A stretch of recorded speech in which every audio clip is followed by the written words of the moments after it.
Hey, how's it going, guys? And welcome to my Total War tier list. In today's video, we're going to be going ahead and rating the best to worst Total Wars in my opinion. A few ground rules before we do get started. I'm not going to be including any mods in this tier list, so this is just basically vanilla games from where they are right now. So for example, I'm not going to be rating Empire at launch. I'm going to be rating Empire, and same for Rome 2, I guess, where they're at right now in the current state of game. That does mean that Three Kingdoms kind of has a bit of a disadvantage because it doesn't have any DLC, whereas all the other titles do have DLC, except for Into Britannia.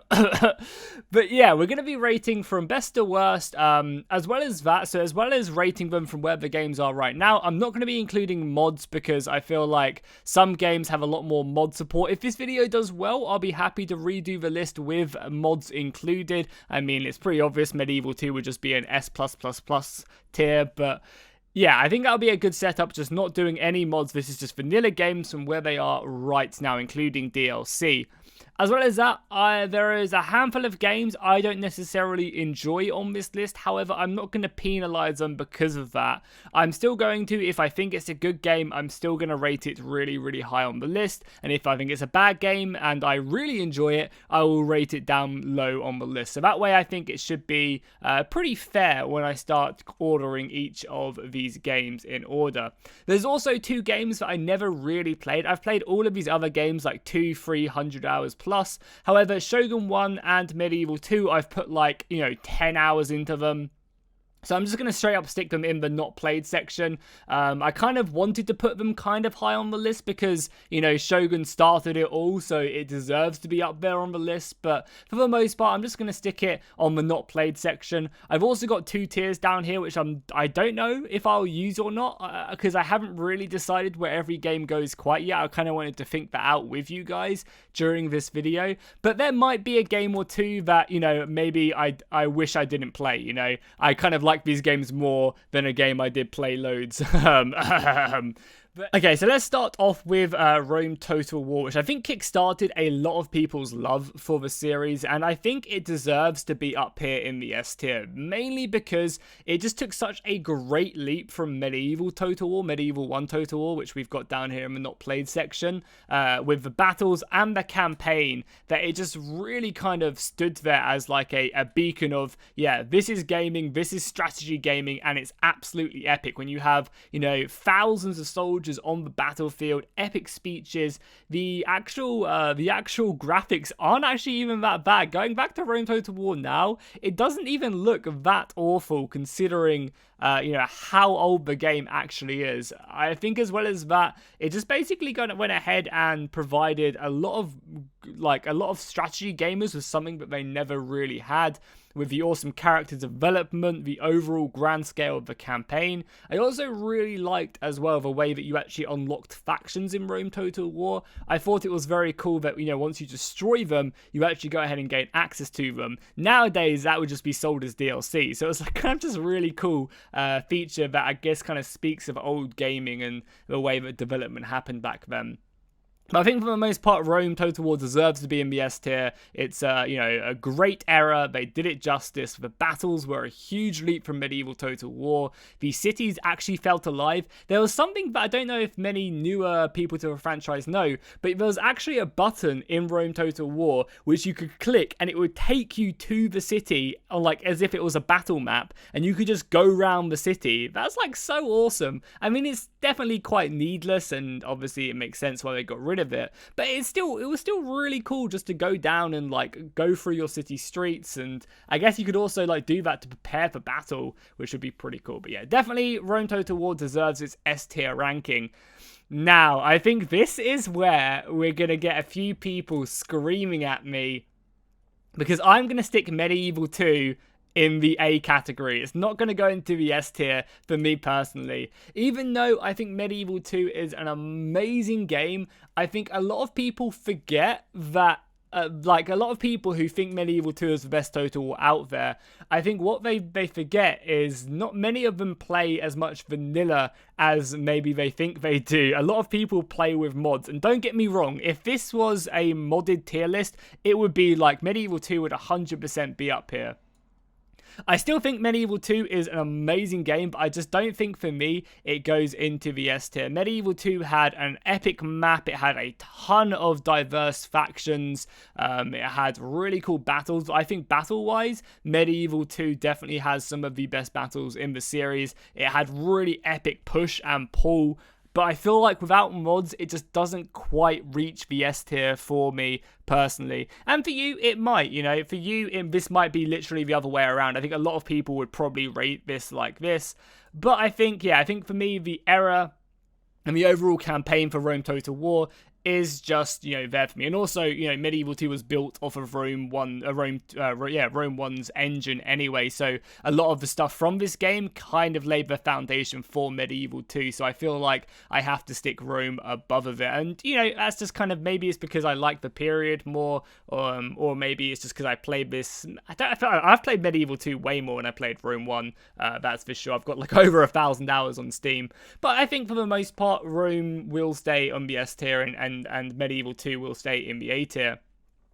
Empire Total War probably gets a B, I would say. I mean, maybe a D. I feel like, I mean, even now, Empire is still a bit of a mess when it comes to bugs. There's a whole wealth of them still in the game.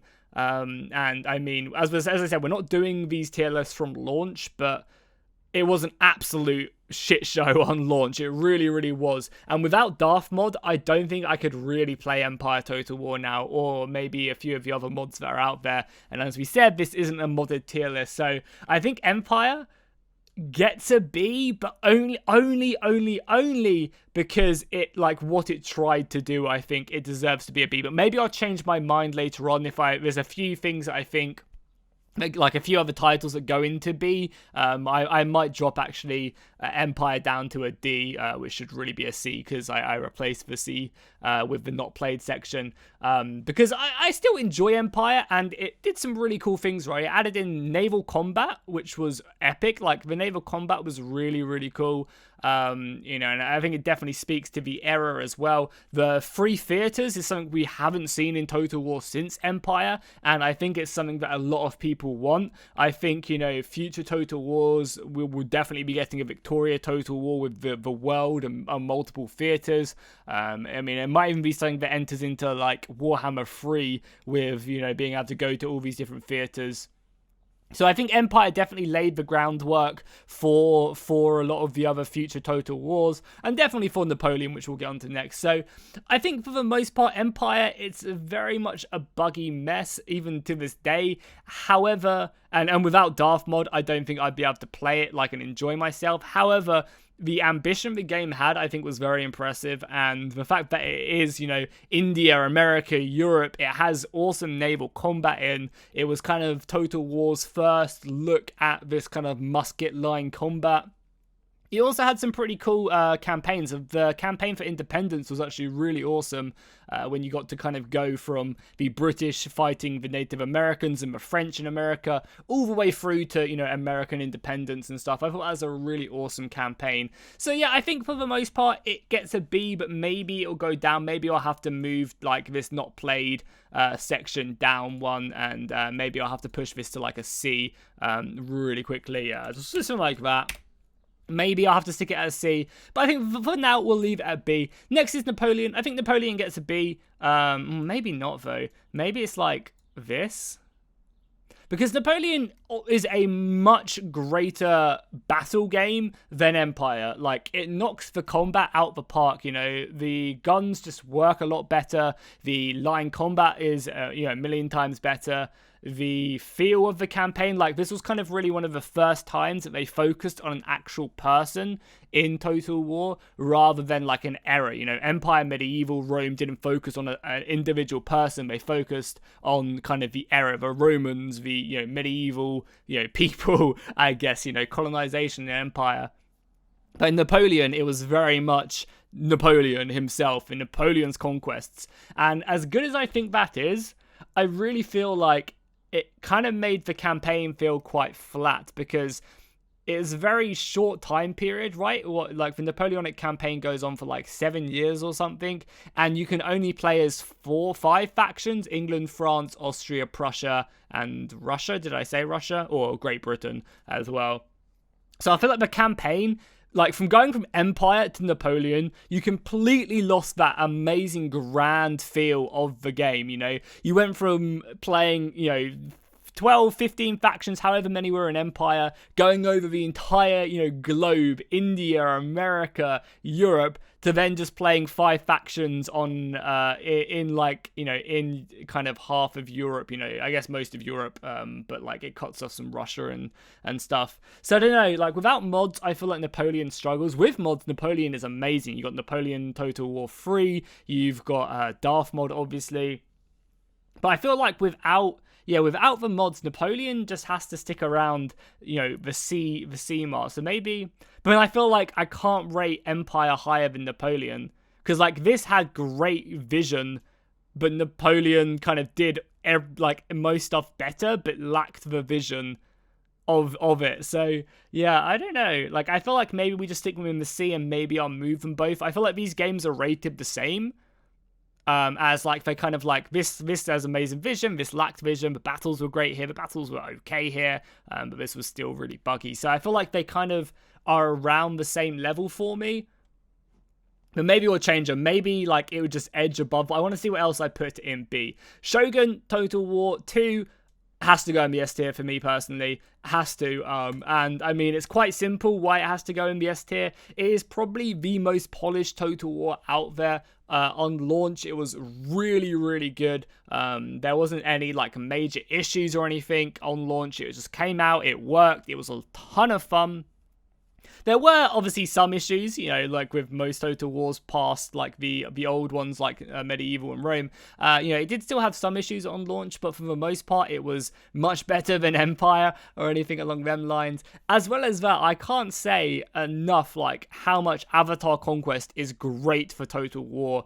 Some people who maybe have never played Total War, who came in at Warhammer or something, Avatar Conquest was literally probably the best feature to be added to multiplayer ever in Total War. You had a map which you moved around and you fought battles on, and by fighting battles multiplayer-wise on this map, you would unlock new units which you could then edit and customize and change the color of and rename.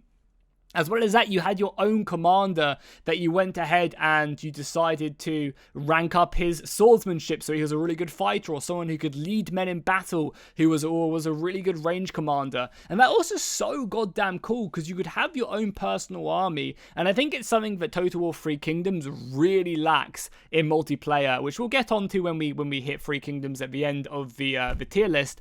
But I think for the most part, Shogun 2, even though it was just one era, because I think that's the majority of the thing that people would complain about with Shogun 2, is that kind of, it's just Japan, all the units are the same, so it's not that exciting compared to a game, like Rome Total War, where you're fighting all these different cultures, or, Warhammer, where you're fighting lizards to humans to vampires to demonic chaos beings.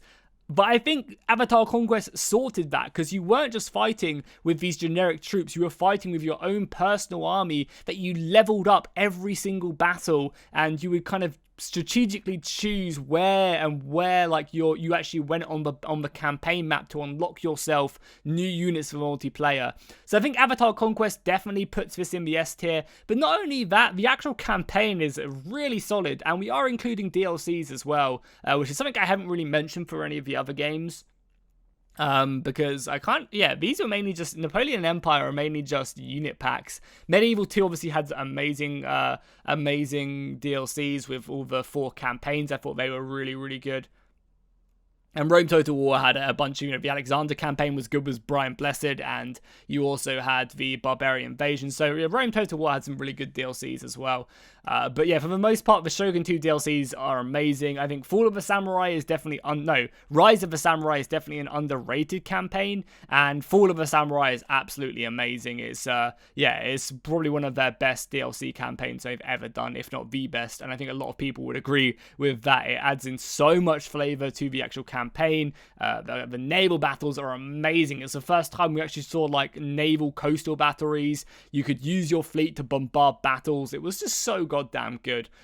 So for the most part, I think Shogun 2 definitely deserves to be in the S tier. The battles were very fast, but they were really good. I don't know what it is about the battles, but they're kind of just as fast as Total War battles, but Total War Warhammer battles, but they're really, really solid. The campaign is, very polished and good, and the DLC was amazing, and obviously Avatar Conquest. Rome Total War 2. So I think without mods, I'm going to stick Rome Total War 2 in the B category. Obviously on launch, Rome Total War 2 was an absolute mess. 19 patches later, or I think we're even in 20 patches later, which isn't as many as Empire. I think Empire has like 24 patches or something. It's kind of crazy. But, you know, all these patches later, all these DLCs later, I think vanilla Rome Total War 2 is still pretty average. Like, I think the thing that gets me the most when looking at this game is what it could have been. Rome Total War 2 had so much potential, especially coming off of the hype of Rome 1, and it just didn't really hit the nail on the head right away. And ever since, it's been trying to play catch up with like the family tree, the cool politics being added, numerous DLCs, which there are some good DLCs for Rome Total War 2. Don't get me wrong. You got Hannibal at the Gates, which I think is great. Caesar and Gaul as well is really good as well. But I mean, as a whole, I just can't rate this high. Like, I cannot put Rome Total War 2 on the same as Medieval 2. That would just be blasphemy. And I kind of feel like maybe it goes down in the C. Because, like, right now, like, with the DLCs, there is some really good stuff. And obviously with mods as well, like, this goes, like, with DEI, this goes, like, maybe up here, maybe. But we're not doing mods. So I kind of feel like I can't stick this, like, higher than Napoleon. I really feel like, vanilla-wise, Rome Total War 2 in its current state, it has a lot of cool features, but just they're kind of just too done in parts, you know. If all these features came out when the game got launched and then it was developed upon, definitely, yeah, it would be good. But I just think kind of this was just really kind of a disappointment more than anything else. And even though they've added a lot of great stuff to the game itself as it's gone on, it still just hasn't felt like a it doesn't feel like Medieval 2 or, you know, Shogun 2 or Rome 1 in its current state. But then maybe something like that I need to do. Yeah, I think this is actually better. So I'll stick with Rome 2 in B because I do enjoy it, but I could never play it vanilla anymore. I just really couldn't. So I feel like this is maybe good. Attila goes in the C tier, I think. I think what they tried to do in Attila was very cool with the, you know, having these huge empires and kind of the destruction of the huge empires. But for the most part, I feel like the campaigns do get really, really repetitive with, like, especially if you play as one of the great superpowers, like the Sassanids, the Western or Eastern Roman Empire. You just end up kind of getting to a point where you're just already in that mega game, mega late game where you're just demolishing everything and you're just like fighting stack after stack, killing them and not really have to worry about anything. And I mean, to be fair, that issue doesn't really get sorted until Total War 3 Kingdoms comes along. So I think it goes down in the C. It was a very interesting thing. And I mean, maybe not though, because with Age of Charlemagne, like, Age of Charlemagne is an amazing DLC. Definitely up there with like a Fall of a Samurai. Maybe not as good as Fall of the Samurai, but like if Fall of a Samurai was S tier, then Age of Charlemagne would definitely be A, because it tried to introduce a lot of really cool stuff. But I think for the most part, like, it tried a lot of stuff. The best thing about Total War, at least in these early games, is building up to be a massive empire. And Attila just put you in a position where you are already a massive empire for the most part. And I believe Attila, the Huns weren't even playable until like towards release, and everyone was like, "Can we play the Huns, please?" And they were like, "Oh yeah, I guess." Or was it a pre-order bonus? I don't even remember, but for the most part, like, yeah, they didn't even make Attila. They weren't planning on making the Huns an actual playable faction. So yeah, it's very cool, but yeah, the battles also kind of just whatever. They're very, very meh. But you know, it did do some cool stuff, and I think Age of Charlemagne added a lot of very interesting features that have been developed as the games do come along. Next, we have Total War Warhammer. This has to go in the B category, I think, for me. So, like, a little preface right here, I'm not the biggest fan of Total War Warhammer games. I love fantasy, don't get me wrong, but the battles and the sieges are just like, I'm a big battle guy, right? And I feel like the campaigns aren't crazy enough to really gonna get me stuck in. Because I like battles so much, the battles just don't do it for me. I don't know what it is. However, I'm not gonna punish the games because of that. I think Total War Warhammer, as the first fantasy game that came out with flying units, with giants and trolls and all these different things, it did a great job kind of bringing that into it. And, you know, for Creative Assembly's first attempt at a fantasy game of this scale, and trying to get this new audience into Total War, I think they did a really good job with Total War Warhammer. However, for the most part, I feel like they definitely could have done a lot more with it. I think because it was a free game saga, they're like, oh, we'll get to this stuff later on. And a lot of the stuff that I don't like about Total War Warhammer is fixed in Total War Warhammer 2. You know, they add in, you know, they make magic really good. The battles and the factions feel a lot more diverse than they did in Total War Warhammer 1. The mechanics for each faction are really interesting, because the problem is, with Total War Warhammer, a lot of the faction mechanics for the 4 factions and then the DLC ones were just basically just like mechanics we've had in different Total War games shoved in. There weren't really a lot of unique stuff, and because I didn't love the battles as much in Warhammer, the game just kind of felt a little bit underwhelming for me personally, I think, because the mechanics are kind of, I've seen the mechanics from playing all these other Total War games before in the campaign, and then the battles were just so fast-paced and kind of just, you know, whatever. But I will give it credit, you know, it deserves credit, because the first fantasy title, I think as a whole, the game didn't release with any major bugs or anything like a lot of the predecessors. It ran smoothly, and, you know, they definitely did a good job of developing the game as DLCs came along, and it became better and better. Next is Thrones of Britannia. That's going to go down in the F tier, and I kind of feel harsh sticking it down in the F tier, because I personally don't mind the game. I don't think it's as bad as people make out, and I haven't played it recently, so maybe it's unfair to me to stick it down in the F tier because I haven't played the most recent patches and stuff as much as maybe I should have. But yeah, it just kind of fell off. Like, it attempted, it was very ambitious, but I feel like the team developing it just didn't get enough funding or work on it. They definitely needed more time to flesh out a lot of mechanics, because a lot of the mechanics it tried to do were really cool. You know, the fact that we actually see a lot of these mechanics in Thrones of Britannia making their way into, you know, Total War 3 Kingdoms, which is regarded as like it is the highest selling Total War game, you know, in these short periods of time it's been out. So I think Thrones of Britannia maybe doesn't deserve to be in the F tier, but it's going in the F tier because F to pay respects for that. I just feel like they need a lot more time, because it tries to do a lot of cool things of like mustering. I love the way that the AI doesn't just like cheat a ton in the game. There's a big problem with a lot of these other Total Wars is the AI just blatantly cheats and it becomes very artificial with the difficulty. But in Thrones of Britannia, the AI didn't seem to cheat. It kind of seemed to play by the same sort of rules but that the player did, which I guess kind of hindered it because the AI isn't the smartest in Total War. So I guess that really hurt it and maybe affected the game negatively. But again, it was just kind of like one period of Total War as well. So like it didn't have the Avatar Conquest to carry it through. It didn't have, you know, this massive diverse roster like Warhammer did to carry it through. It was kind of just like a cool game that experimented with a lot of stuff. However, I think they needed like, you know, 6 more months and a bunch more money to really make Thrones of Britannia as cool as it could have been.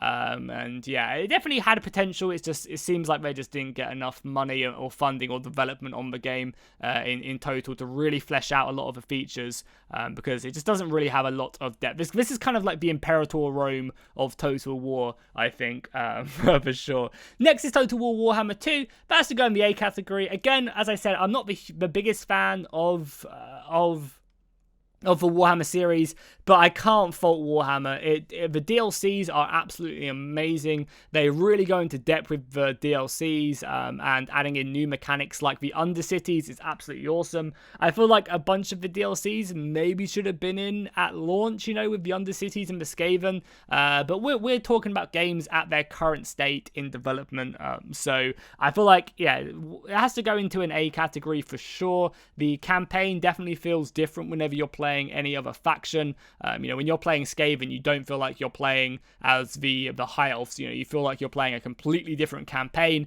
and it relies you to play a different, completely different style of play as well. Multiplayer is also relatively fun because you have obviously Total War Warhammer 1 merging in, so you have a whole wealth of like 20 different factions that have, each have their own like 20 units that you can pick and pull from. So you can really just mess around, and I think the game has a great replayability. Obviously as well, I think so many of the features in Total War Warhammer 1 just got fine-tuned. They made magic a lot better in Total War Warhammer 2. You also have Mortal Empires as well, which is like a huge campaign with all these different cultures, which is just, really, really awesome to see in Total War, and you can kind of run across a lot of them. I do feel like, though, Mortal Empires 1, the load times are absolutely disgusting, but I guess that's the price you pay.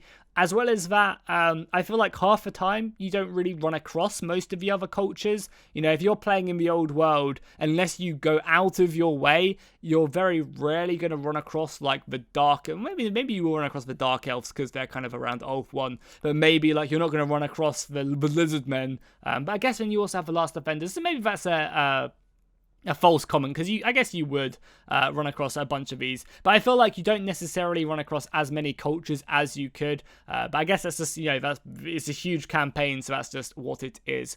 But yeah, for the most part, I think, I've said that word a lot and I apologize for the most part, but for the most part, I think, Total War Warhammer 2 improved a ton on the first game, and the DLCs have been a million times better for Warhammer 2, and I think, Warhammer 3 is probably going to make its way up into the S tier when it comes out. The next is Total War 3 Kingdoms. Now, this game has, I guess, a bit of a hard rap in the most part because it doesn't have any DLC yet. We don't really know what to expect with the DLC. Well, I guess we have a small idea. So the DLC could be absolutely trash, and I'm gonna stick it in the A tier, but it could end up going down, in the C tier or the B tier if the DLC is awful and doesn't kind of compare to all the other games. But I think Total War 3 Kingdoms definitely deserves to be in the A tier. They've managed to find a way to really get this game out there in the mainstream, which I feel like a lot of these other games haven't necessarily done. And I don't mean like mainstream, like Fortnite mainstream, but for a grand strategy, I feel like they've made the game user-friendly and kind of very welcoming to new players, but also still kept a lot of that old Total War feel, and I do feel like they've kind of gone in quite a few directions that, maybe I would prefer they went the other direction, but I totally understand it. The game, I think concurrent viewers on launch were like 190,000, whereas the biggest one beforehand was Total War Warhammer 2 with like 120, and then, Free Kingdoms kept that concurrent viewer for a long time. I think it was like 2 weeks after it was still getting more than Warhammer 2 on launch. So a lot of the features they added in have been great, and it's kind of definitely welcomed new people to the series. As well as that, diplomacy has just had such a great overhaul. I don't know if I'm going to be able to go back to a few of these older Total Wars and not have the diplomacy of Free Kingdoms. It's just so nice. As well as that, the heroes are good. I feel like the duels are kind of whatever, and the spy system in Free Kingdoms is whatever, disappointing mechanics, but the battle's still half decent. They last a decent amount of time. Heavy infantry holds the line, which I feel like something that maybe Warhammer doesn't necessarily have, or like even like Attila kind of struggles with. I feel like Free Kingdoms definitely brings the battles back up to being half decent, but it suffers. It definitely suffers. To stop it from going into the S tier, I think that for the most part they needed an Avatar Conquest of Free Kingdoms, because Shogun 2 is, one era, similar units, of just everyone having the same units, but it had an avatar conquest, it had a reason, and multiplayer has just absolutely died in Total War 3 Kingdoms. No one plays it, no one wants to watch it, everyone just cares so much about the campaign, and, that's fair, the campaign is amazing in 3 Kingdoms. It's just a real shame they just basically said, fuck it, we don't really care, like, multiplayer's worked in the previous Total Wars, we're gonna not do anything to it, and because of that, there's like 4 or 5 games up in the lobby, and the game's, got, a bunch of people playing it, so it's just a real shame. I think 3 Kingdoms would have benefited so much from having an avatar conquest, or just, more interesting multiplayer modes. I think it could have been really, really good and fun, because then you could have, you could have had your own custom, like imagine that, like your own custom Dynasty Warrior style Lubu hero roaming around the battlefield with his own death squad behind him. That stuff would have been amazing. Like, that would have been absolutely insane. And I think it's something that the multiplayer definitely needed. So, 3 Kingdoms gets an A. It brought in a ton of really awesome mechanics. The hero and character development is amazing in 3 Kingdoms. The battles are pretty decent. It's just a shame that multiplayer sucks as much as it does. It really does. But, that is what it is. So, here is my tier list. This video was a bit longer than I thought it was going to be. Holy crap. But hopefully you guys enjoyed me rambling on, and let me know what you guys think of a tier list down below in the comments. What would you change? Would you put Medieval 2 above in the S tier? Would you put Warhammer 2 over Shogun 2 or Rome 1? Do let me know in the comments down below. I'll link this as well, so be sure to tweet at me what you guys think of my tier list, as well as what your tier list is. And I'll see you guys in the next one.